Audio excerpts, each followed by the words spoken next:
وہاں کے وہ یایا جیمس ایک اس کے جو ہے انگلینڈ کے ایک بہت بڑے چرچ کے پادری تھے، انہوں نے اسلام قبول کیا تھا. میں نے آخری صفحے میں شاید واقعہ لکھا ہے کہ یہاں جماعت آئی ہوئی تھی. مولانا مسرت کا فون آیا کہ ذاکر نگر میں جو ہے وہ ایک جماعت آئی ہوئی ہے، اس میں افریقہ کے بہت سارے علماء ہیں، افریقہ کے 5 مفتی ہیں اور 2 شاید کینیڈا کے تھے اور 2 جو ہے انگلینڈ کے تھے، اور وہ جو آپ سے ملنا چاہتے ہیں. میں نے سوچا میں ہریانہ کے سفر کو جا رہا تھا، ادھر سے قریب سے دہلی کے، میں نے کہا اتنے کئی ملکوں کے لوگ مل جائیں گے، اچھا ہے. بات کرنے میں پہنچا تو وہ ایک خچخچی داڑھی گورے تھے اور بیٹھے ہوئے تھے، اور سارے لوگ 2 زانوں بیٹھے ہوئے تھے ان کے سامنے. میں سمجھا شاید یہ امیر ہوں گے. عام طور پر جماعت میں ایسا ہوتا ہے کہ امیر کسی کو بھی بنا دیتے ہیں تاکہ اتباع و پیروی اور اپنی ذرا انا کو وہ کرنے کا موقع بھی ملے، اس لیے ہوتا ہے جماعت کے کام میں یہ ہوتا ہے. میں نے کہا شاید ان علماء پر غیر عالم کو امیر بنایا انہوں نے. میں نے کہا السلام علیکم امیر صاحب. کہ نہیں امیر صاحب تو یہ مفتی صاحب ہیں. میں نے کہا پھر یہ کون ہے شیخ المشائخ؟ مجھے ذرا اچھا نہیں لگا کہ علماء پھر غیر عالم کے سامنے 2 زانوں بیٹھے ہوئے ہیں. کہ نہیں یایا جیمس ہیں. میں نے کہا یایا جیمس ہے تو کون ہے؟ کہ انہوں نے ابھی چند ماہ پہلے اسلام قبول کیا ہے. وہاں پر وہ جو ہے عبدالرحیم گرین ہیں ان کے سینٹر میں جا کے. تو پھر کیا بات ہے پھر ایسے کیوں بیٹھے ہیں آپ ان کے سامنے جب یایا جیمس ہے؟ کہنے کہ اس لیے بیٹھے ہوئے ہیں کہ ان کے ساتھ وقت لگا کر 40 دن لگا کر ہمیں یقین آ گیا کہ صحابہ ایسے تھے. پہلے ہم کتابوں میں پڑھتے تھے کہ صحابہ ایسے ہوتے ہوں گے، جیسے تھے ویسے ہوتے ہوں گے. ہم نے آنکھوں سے دیکھ لیا اپنے کہ صحابہ ایسے تھے. بالکل آخرت اور مرنے کے بعد کی زندگی ان کے لیے غیب نہیں ہے. یہ ایسا لگتا ہے وہیں جی رہے ہیں ہر وقت. صحابہ کا آتا ہے نا کہ وہ جسم یہاں ہوتے تھے اور وہاں رہتے، ہر وقت ہر چیز کو یہ اسی پس منظر میں دیکھتے ہیں. اور سنتوں کا ایسا عشق اور ایسی محبت ہے کہ بیان کرنا مشکل ہے. میں نے کہا تو ان سے پوچھا کہ بھئی کیسے اسلام قبول کیا؟ انہوں نے کہا کہ دیکھیے عجیب اللہ کی شان ہدایت ہے. تو انہوں نے بتایا کہ اس طرح ہوا کہ وہ سلمان رشدی کی جب ہندوستان آ رہے سفر کر رہے تھے تو ان کے ہندوستان میں احتجاج کیا کہ ان کا ویزا کینسل کیا جائے.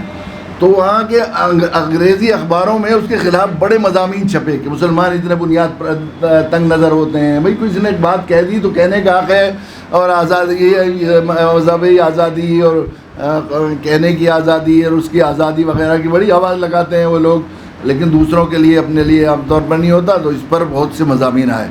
تو میں نے سوچا چلو پڑھنا تو چاہیے سلمان رشدی نے کیا کہہ دیا. تو سلمان رشدی کی انہوں نے ساری کتابیں پڑھی. پھر کسی نے کہا کہ تسلیمہ نسرین بھی ایک ایسی ہے جو لکھتی ہے اسلام کے خلاف اللہ کے نبی صلی اللہ علیہ وسلم، انہوں نے وہ بھی پڑھی.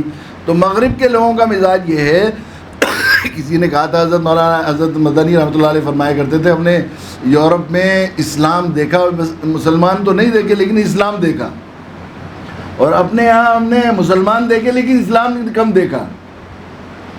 100% اصول ضابطے ابھی مغرب کے لوگوں کے آخری درجے میں ایمانداری، آپس میں جھوٹ نہیں بولتے، بدمعاملگی نہیں کرتے، اور یہ جو ہے خیانت نہیں کرتے. یہ بہت ایسا مزاج ابھی بھی مغربی لوگوں کا یہ مزاج ہے کہ اگر کسی کے خلاف کچھ پڑھا ہے تو اس وقت تک فیصلہ نہیں کرتے جب تک کہ موافق بھی نہ پڑھ لیں.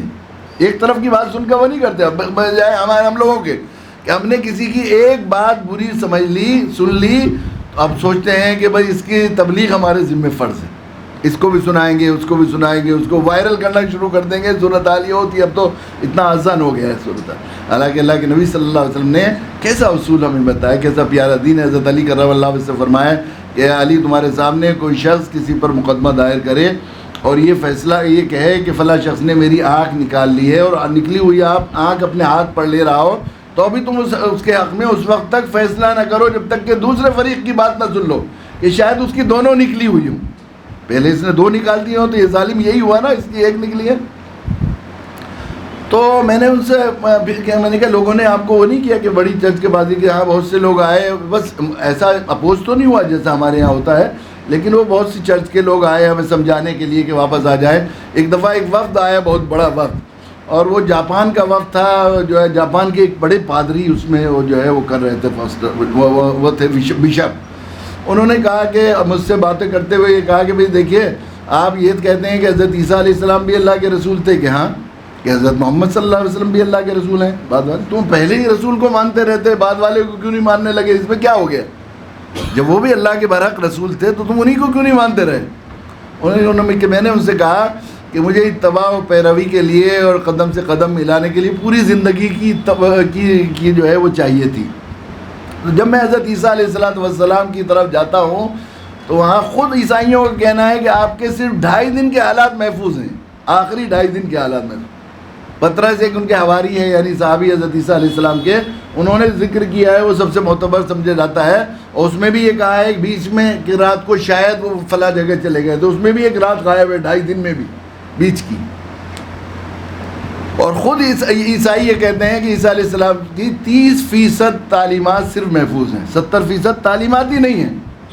تو اس سلسلے میں جب میں پوری دنیا کے اسکالرز اور ساری دنیا کے قائدین اور ساری دنیا کے مصلحین اور ساری دنیا کے سوشل ورکرز اور ماہرین اور انبیاء اور مذہبی مقتدی حضرات کو میں دیکھتا ہوں, تو صرف ایک اللہ کے نبی صلی اللہ علیہ وسلم کی ذات عالی ایسی ہے جو 100% پیدا ہونے سے لے کر موت تک کئی لمحے کے حالات ہمارے پاس موجود ہیں. ویڈیوگرافی کے زمانے میں اتنی صاف ستھری چھوی اور زندگی کسی کی ویڈیو دیکھ کر اندازہ نہیں ہوتا جتنا سیرت کی کتابیں پڑھ کر ہم اللہ کے نبی صلی اللہ علیہ وسلم کی اتباع کے لیے قدم بقدم چل سکتے ہیں. اس لیے مجبوراً میں اسلام کو وہ بھی مطمئن ہو گئے اور پھر مجھے چھوڑ کر چلے گئے.